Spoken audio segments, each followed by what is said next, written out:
Bonjour chers internautes, les amoureux de la chaîne Eza Makambo TV, une chaîne en ligne, chaîne Nabino YouTube, Netoloba Kaka. Vous informer, c'est vraiment notre devoir. Yango lelo, toza vraiment awa na compte émission éclairage public, une émission boye beza, émission moko généraliste. Tolobela marambo etali culture, tolobela marambo etali sport, tolobela marambo etali pe bongo politique. Donc les lots, tous se focaliser beaucoup plus na marambo etali sport. Ndé na bongo sans plus tarder, tolole kambala moko na présentation ya invité na biso mokola lelo. Ndé toropesa ye moko maloba se présenter pour ba imboka ba ba bongo na koyeba. Mbote mona mboka. Mbote papa journaliste. Habité so ko se présenter devant ba imboka ba mourir à chaîne Eza Makambo. So ba koyeba ozanani kombo nini osalaka nini. Merci de la question. Je réponds au nom de Tabou Chupa Fabrice. Nazali, un dirigeant du club LAS Winner Sport. Où ils ont œuvré dans le cercle de Ngirengiri, dans la catégorie junior. C'est un peu ça. Ok, merci beaucoup. Ndetoloba Kaka. Vous informer, c'est vraiment notre devoir. Les lots, on s'est focalisé beaucoup plus dans Mambouetali. Racine ya football congolaise. On est vraiment sujet nabiso topé thème nabiso torolobela lelo. Et longo na président Fabrice. Ndetro kende na lombango pour na koyeba bongo na poser première question nabiso ezali. Président Fabrice, vraiment ce qui tozolobela racine ya football congolaise. Vraiment, nini ezo représenter racine wana ya football congolaise. Merci de la question. Racine ya football congolaise, ils ont bana au biso catégorie inférieure à C, où tous allez encadrer. Donc tous na Benjamin, tous na minime, cadet, et junior. Donc avant tout, mboka na biso tous na ba grand footballeur likolo to yebi, il faut tout d'abord koyeba esikani ni ba utelaka, ba façon ni ba saelaka, donc un peu bisonde tokolo batoza racine et football congolaise. Ok, merci beaucoup Ndetoloba Kaka. Vous informer, c'est vraiment notre devoir. Éclairage public yangoyo. Émission OEE pour nous éclairer bino sur tous les plans. Les lobos doivent éclairage na mambwetali racine et football congolais. Président Fabrice, ce que sur le lobby bino ndembozo représenter racine bino wana eza ba équipe eza ko évoluer na niveau ya ba cercle nango respective to école de foot. Na katika ya question nanga na robimisa moi point amoko entre ba club où eza ko évoluer na niveau ya ba cercle na ba école de foot. Nini vraiment baza ko assurer formation ya bana po ba évoluer na niveau ya ba championnat entre bino ba club où baza ko évoluer na niveau ya ba cercle na ba école de foot où bazo former bana. Ba nani pena ba simbi marambo etali formation ya football ya bana. Bon, c'est au lobby, biso bato toza ko œuvrer na ba cercle, toza un peu délaissé na sort à biso moko parce que nous avons peu de moyens. Mais toza la musala makasi ya musala ba l'école de formation, oui, c'est mieux, c'est bien payé. Bango pe baza wana baza pe moko ya baza ko encadrer football congolaise. Mais na biso po na biso ezali toujours recruter bana oyo non pas des moyens pour bakota na l'école de foot. Pour moi dans une école de foot ils sont payants chaque année, chaque mois, ba séance na ye. Mais na biso bana bazo ya gratuitement. Toujours ça na propre moyen na biso. Yango ne tolobaka na biso nde bato la cercle nde vraiment tous appelés la base parce que tout ça avec beaucoup de cœur et na ba volonté na biso moto opesela. C'est un peu ça. Là oloba ke boza na base mais ka yo moko tolobela makambo ba moyen awa ke bozangi ba moyen les bolobela makambo ba moyen c'est que techniquement par là pe boza na ba difficulté parce que technique ya raso ba moyen bazali. Ce que le roi bango ba école de foot soana baza ba moyen nyos tout permanent pour na refaire évoluer bana o bazo yekolisa. Na bino bozangi ba moyen c'est que toloba bango nde baza ko assurer formation malamu par rapport na bino. Moyen vraiment il faut la produit. Au moins tous on a pas produit belé. Ya bana c'est na bing bon produit donc ils en ndeng na musala ba sala. Azana qualité na ye mais azana moyen ya ko parents na azana moyen ta kotisa na ba na école de foot wana. Donc mona tala ya mona pe ko kufa pe ka bongo mona zalaki na domaine wana mais abimi a changer volet mususu po manque de moyens. Ya mona biso sikoyo tozwaka nyonso wana bana wana nyonso to força bango na kulingana na eloko yango pe ko se donner à fond. Là bayaka totalisaka bango to encadrer bango totalisaka bon malgré ba moyens abiso vraiment té mais tout ça là le tout possible ba match betama tout ça là le tout possible bana na bazwa niveau ya ko accélérer ba niveau ya likolo parce que biso ni tout ça là ka bana bakende ko vrai esika ba eni na biso eni na bango pe bazako. Merci beaucoup. Big salutations à toi, ma mère chérie Alphonsine Mabanza Kiangala. Éclairage public yango et pour Nabino. Toza ko évoluer malembe longona président Fabrice. Président Fabrice, na koyoka okoloba sikoyo, na habite soko talisa biso. Entre école de foot, na bino ba cercle, na otanga ba cercle pour cercle za base ya ba championnat nyonso. Avant to ke na ba division to banano na cercle. Ko entre bino ba cercle na zongika na ba école de foot. Ba nani vraiment bazo ko représenter pépinière ya solo pour na ba championnat national na biso a. Bon, ça ba cercle parce que cercle bazana ba équipe ebele. Ba école de foot na Congo eza mukie. To mukie. Ba cercle c'est total étendu à Congo ya Kinshasa plutôt. Tozana ba cercle za on ebele. Dans na ebele na ba équipe ebele. Dans chaque équipe, par exemple, il y a un joueur ébélé pour les canaux, bah école de foot. Puis il y a une compétition, on a une compétition ébélé pour les sous-sous. On a des travaux, on a des travaux à capé ébélé les sous-sous que l'école de foot. Donc c'est un peu ça. Ok, merci beaucoup. Toza kaka ko évoluer malé na émission na biso mokolo malelo éclairage public. Éclairage public vous vivre bien les émissions où ils aura toujours on a pour éclairer opinion pour nous ça éclairage na ba divers domaines de l'autre se focaliser na mambetali football. Neto bakisi susu boy président pour nous luka koye bakaka po bino bozo kamba na niveau ya ba cercle wana bino ne boza ba responsable na niveau ya ba club wana. Siko motuna na biso ezali susu boy. Fonctionnement ya ba cercle na fédération bete biso non moi li solo on ne sait pas ça ndenge nini. Entre cercle et la fédération. Ok, entre cercle et la fédération, année où tu mingi na fédération na acte moko tu posé na ba cercle, tu penza kilo na ba licence cité. Covid-19, ba sali biso grâce, ba pesi biso ba licence gratuitement année oyoyo. Et tout le monde ba club nyo surtout on a ba licence.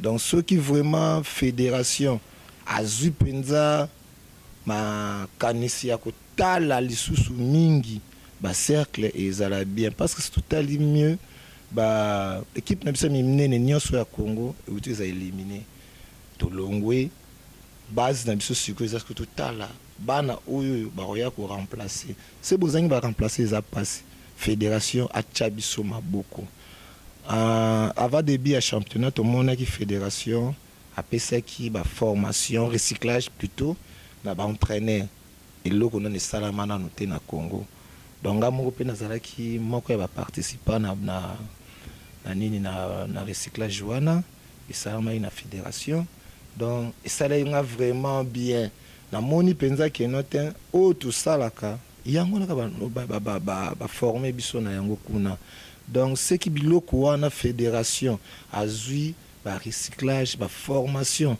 il y a ba entraîneur, ba formation, il y a ba arbitre surtout.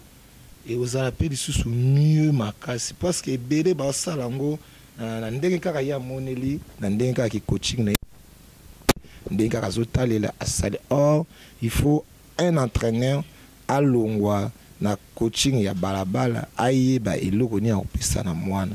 Et pas na biso to yebi toujours ramener moi na yakoyeba na football yakoyeba poste na ye yakoyeba rôle na ye donc fédération année osusu auto koto bakisi la biso lisusu ba idée fungoli la biso lisusu ba centre ya bongo et vous allez plus mais lisusu et ko aider ba cercle baza makasi pe ko talela biso pe ndenge nini ba championnat na biso ezobeta Autant le championnat sous livré sans même filer. Et puis ça va désordre. Talaka ba terrain na biso eza ba limitation moko penza normalité na ba terrain donc la terrain na biso bondo. Tout ça penza ba limitation bien te ya terrain. Donc ce qui fédération a té mis wana au moins ba cercle évoluer bien to rozala pe na ba I17. Pour I17 il y a on des juniors. Junior de 17 pour tout le monde a 17 ans, 15 ans. Winner a un joueur et bandit à 13 ans, 17 ans. Donc, il faut évoluer dans I17 normalement. Et ça, il y a junior. Batala, on peut tout perdre de talent, il y a banate. Tout perdre pour. Si tu perdre banana, banane barobeta. Tout ça, c'est joueur. Tout le monde a un club, n'a pas belé. Plus toujours somba, étranger. Parce que toujours négligé. Oya biso mo ba produit ya bana na biso to motala ya libanda po nini fédération na bango gouvernement na bango basala nini balandela ki bana na dès bas âge na ndenge bakomi mikolo pe bazobeta na bloc moko o ba yebani donc fédération oya bino pendeza yango wana botela biso likamba centre ya ba cercle eza bien pour la biso na koyoka koloba na zo mona ke no cercle eza délaissé à niveau fédération donc surtout que hormis la formation tout le recyclage au PCBino sur le plan pratique il y a air vraiment beau ça là na auto déplorer marambu ya ba filet peut-être ba ballon pèse à la rater to éviter peut-être pe ba biloko ebele zangi ma ba licence auto loba hormis marambu ba recyclage na ba formation ba PCBino ba entraîner mais ba produit ngo o bino oza ko encadrer wana ba bénéficiera nini na marambu etali fédération.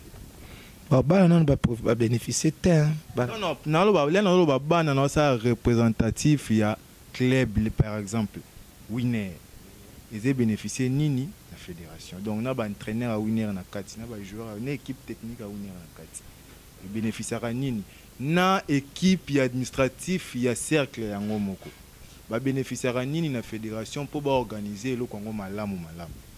Bon, la winner non non, surtout la winner n'en a bénéficié rien à part la licence toujours, na un peu formation à ça qui va entraîner en abisso.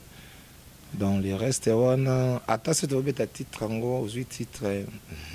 Ils ont un titre ou on a mon coin, un titre c'est tout.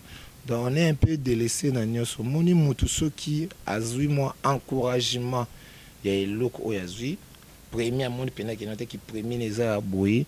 Na moi na ye moko a volonté na amour ye lo connaissez pas facilement na aucune des classes à beta balé na tango kala baza bien ba joueurs bon sont des voyous mais les autres sont voyous ce sont des personnes responsables pour aider ba famille donc bataille là-bas na pinza ba encourager ba entraîneur ba encourager ba équipe parce que dans l'équipe soit cause en élément bien même manque de moyens ce qui a bloqué à Robert sous championnat déplacement bana ayebate ba blessure ba nini ba choc ya bana tuana c'est raison la ye moko peso tane belé ba dirigeant bazana vraiment na makokité na ba cercle donc ils ont senga penza na fédération aya alandela ka ba cercle hein des mots que tu peux ça na entre biso na biso ba dirigeants zalaki que pourquoi pas ko sala ka ba tournoi moko ya cercle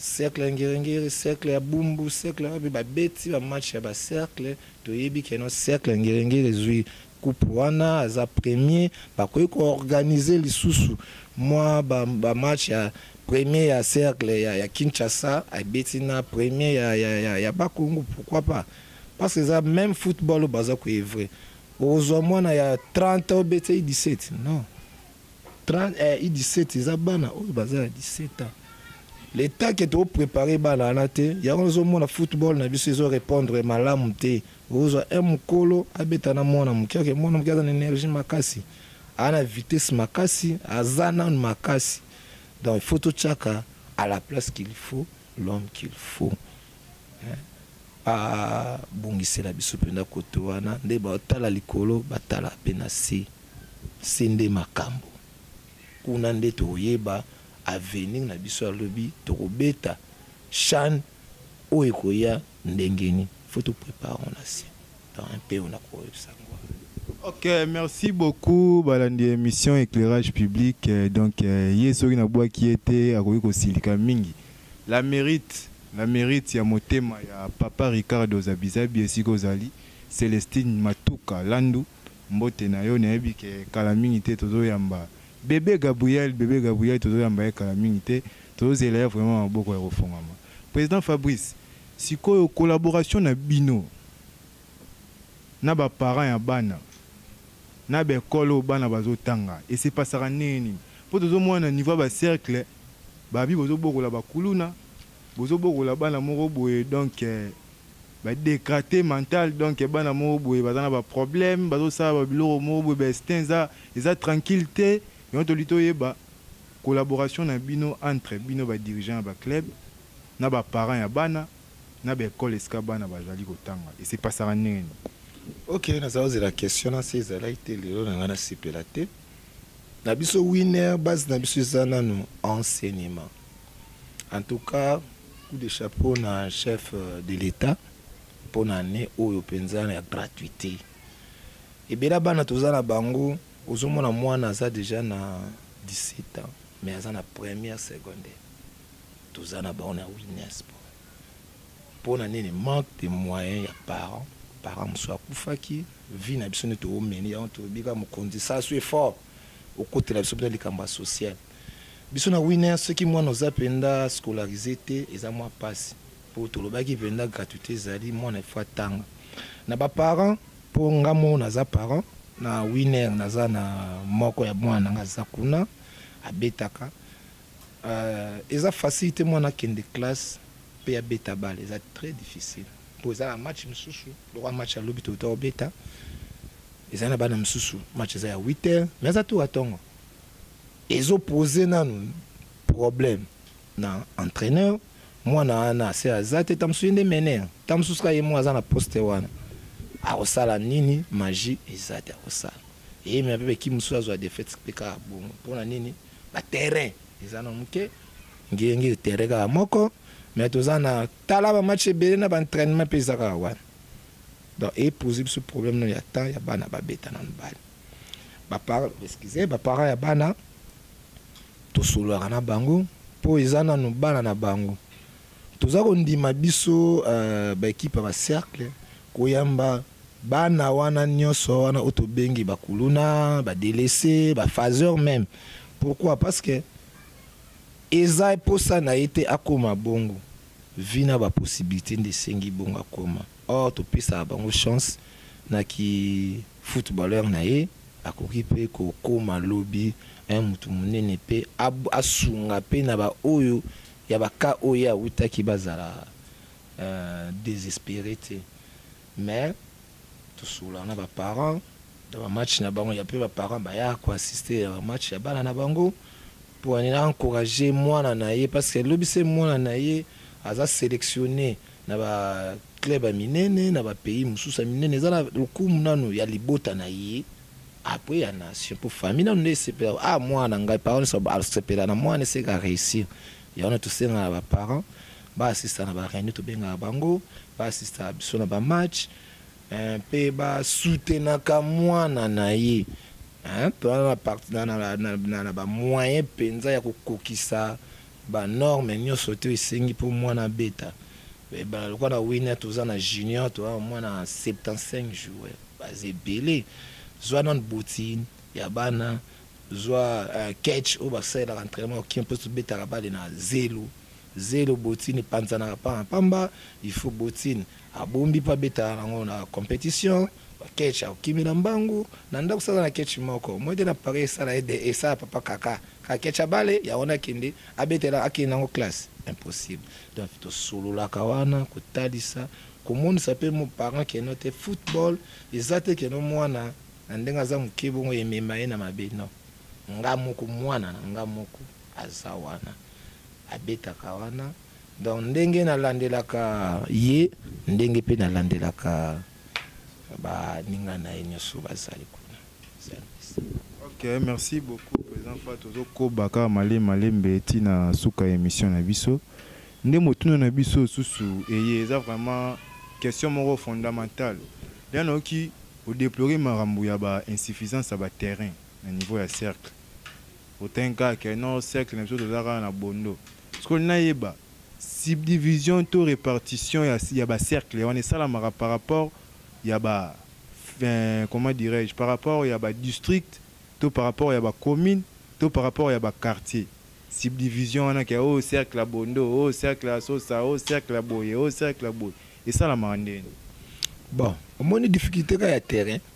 So zui quartier le rôle Kimbangu. Kimbangu à terrain te. Kimbangu peut normalement faire un cercle. Non, Kimbangu il fera zala na Kalam, il faut beta Kalam.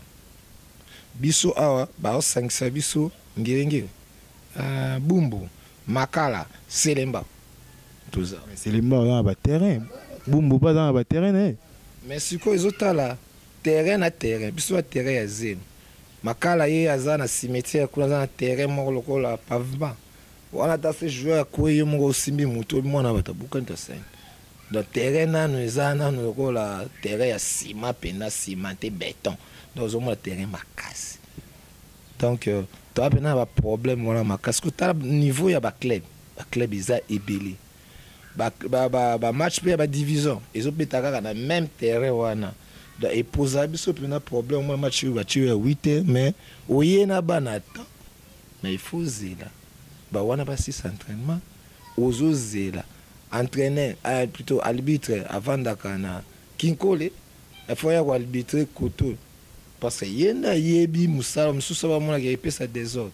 Donc, tous en a un problème. On a un terrain surtout.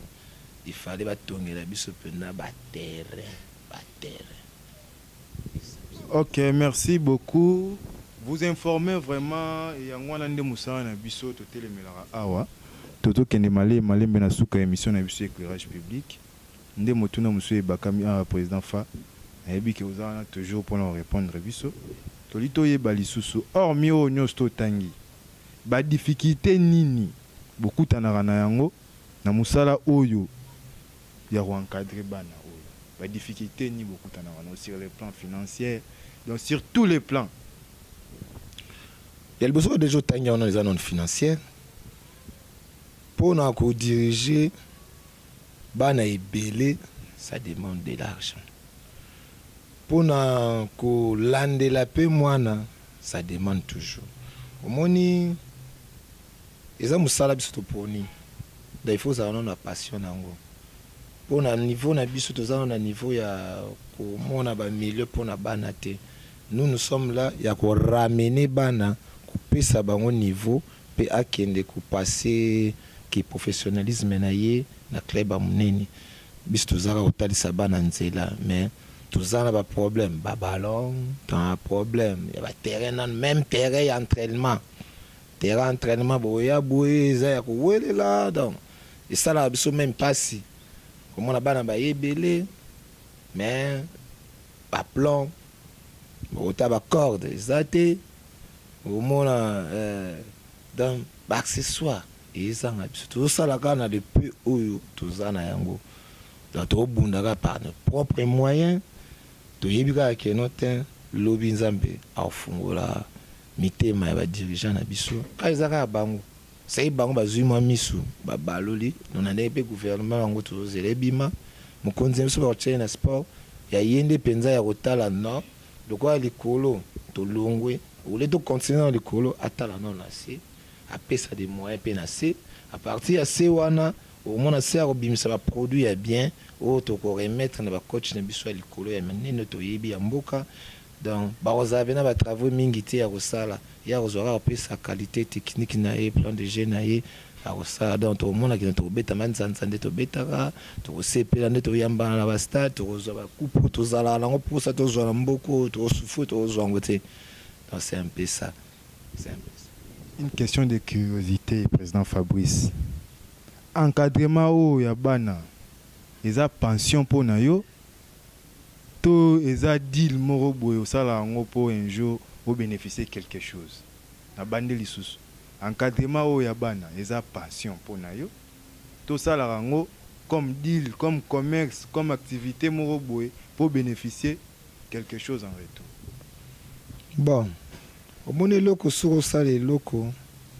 il faut olingana ne lokango nga moko fi joueur na époque na ngai ba difficulté oyo na tango na biso to monaka et yango pe na yo monaka réseau continuer naza molingi penza ya ballon rond donc na winner souci na nga nano ezala na ko lutter contre ki banditisme oyo écouter makasi na mboka na niveau ya C au mwana aza na 8 à 9 ans azosala kuluna ezosala nga pasi mpona otala j'ai des enfants comme ça bon komona mwana bongo aza pe susu na talent na ya obeta ballon mais omoni quelque part asimulangi asimbi lichete esanga pasi bon okobeta porte pa nani na lobai na banda babi vaut mieux le début c'est au bandi nzamba watalisa na passion na ngai pona mbongo bon esengo na ngai ezaka kenote bano ya ngai susi na nga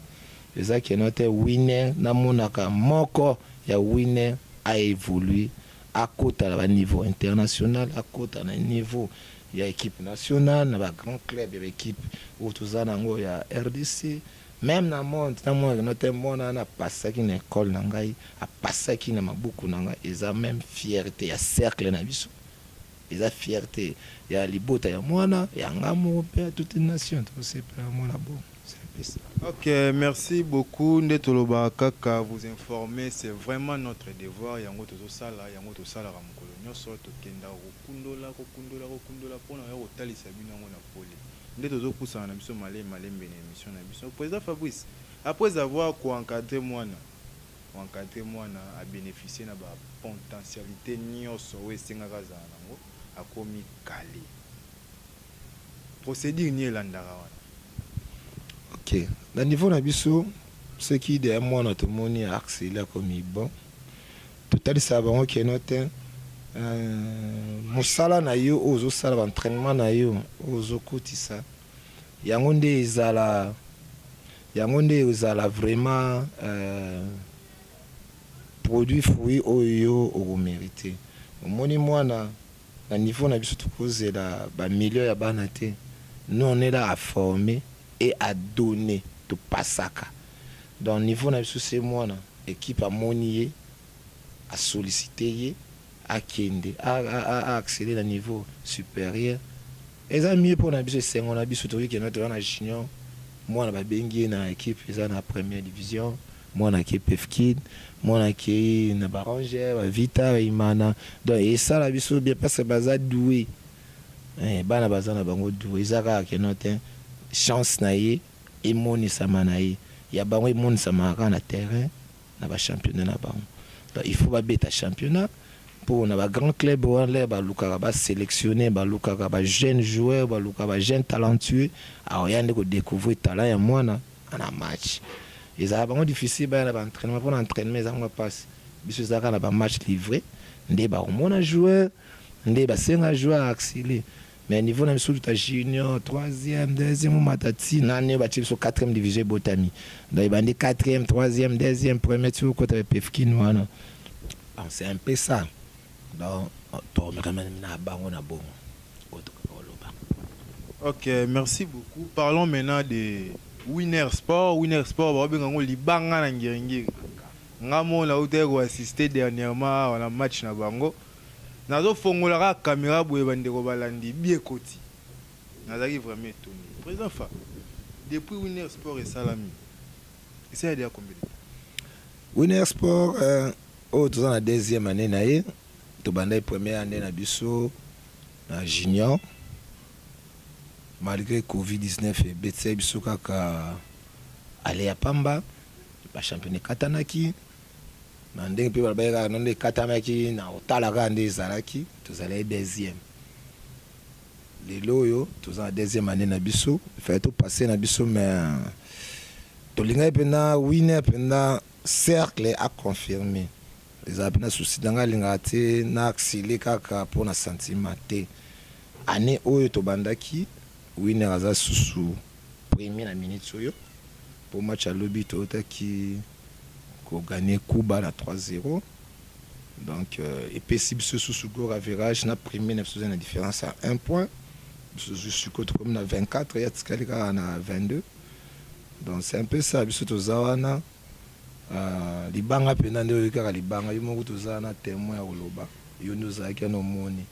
Et on a zebisaka toujours mes joueurs que musala oyoyo bosalaka boyebake ekopesa bino vie et tracer les bino chemin pour lobi bozala batu na kati ya société oyo RDC. C'est ça. Ok, merci beaucoup. Netoloba Kaka, vous informer, c'est vraiment notre devoir. Yango to sala chaque jour, yango to sala, yango to kobara peka ko sala. Président Fa, si koyo na Rolanda évolution ya Winner Sport li bangande bazo benga. Évolution Winner Sport ezako se passer nini. Est-ce que Winner Sport nenga za bongo a réussi ça déjà qu'on placer joueur quelque part. Na 2 ans déjà ça. Na 2 ans oyo quand tu places joueur té tu as pour ça tout kanga bloc na biso à partir de bloc wana pour tout bêta division. Mais à ma grande surprise 3 matchs tout livré non. Et bendi hein et ça le gars winner et puis si fruit pour la nzinzi yebele. Donc coup d'appel pamba va solliciter va jouer va kende va division 1 va kende pefkin na bisa ba nanga toujours que Moussa na bien de foot abi oyanga moi na 14 ans mais a sollicité na pefkin.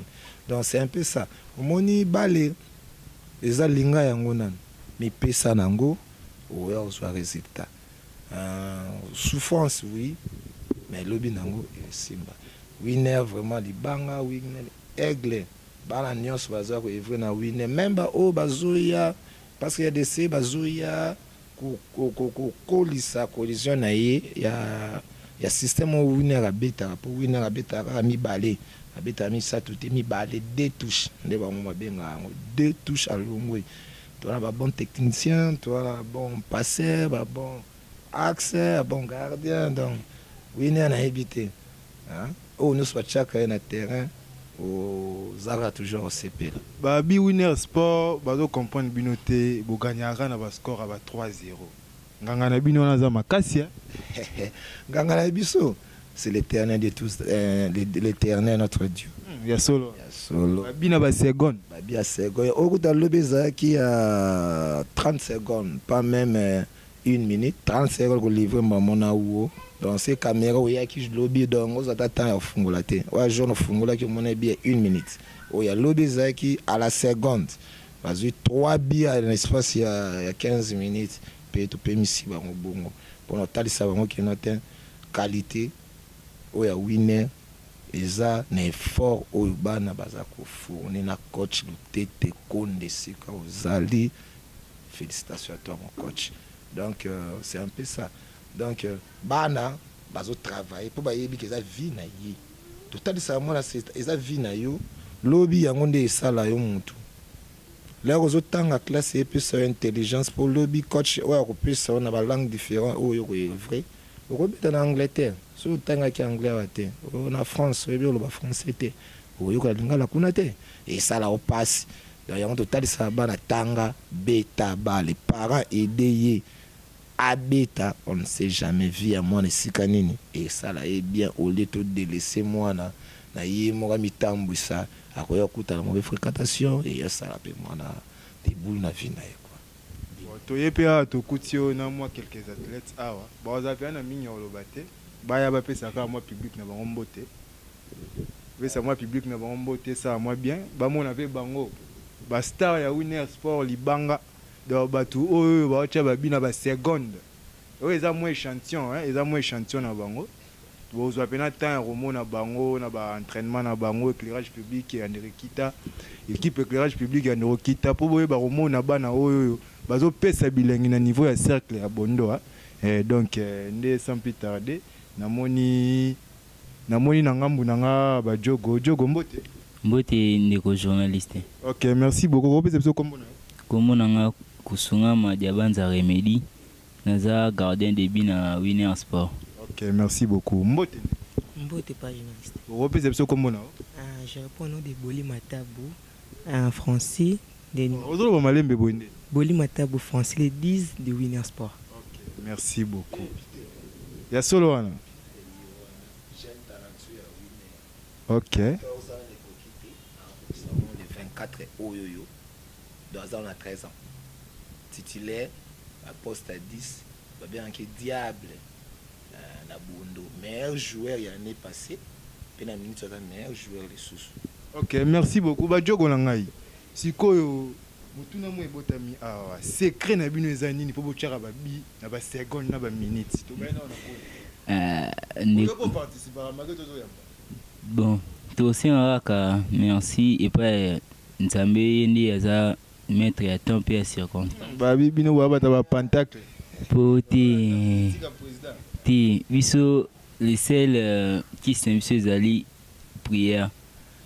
Dès que tu prépares le match, chaque fois d'entraînement, avant tout bandapé, avant tout si ça te semble toujours, et puis avant tout qu'il match, avant tout tu es siège, tu se rassembler, avant tout si ça m'amène, tu prier, tu comme un terrain, tu prier, donc nous sommes en basala rana, biso di anza malaksa, biso di. Ok, merci beaucoup.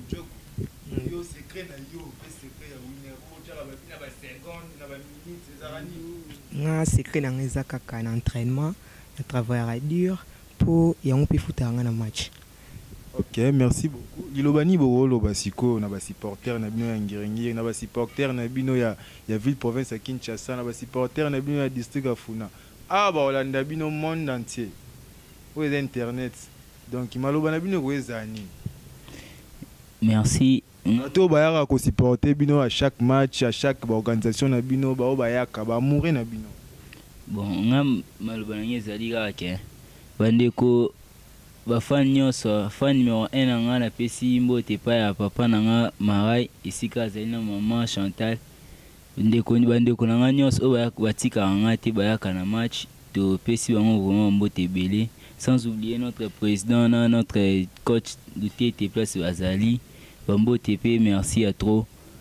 Tous bozala calme. Winner année au premier, donc titre token des playoffs, titre donc premier na premier raka. Titre ezoe la biso. Ok, merci beaucoup. Nga na pesi kaka mbote na maman na nga na Dej ou aza na Angola, puis mon père qui est ici et mes frères et sœurs baya ka ko soutenir toujours biso na match. Tous les longs, winner à titre na titre.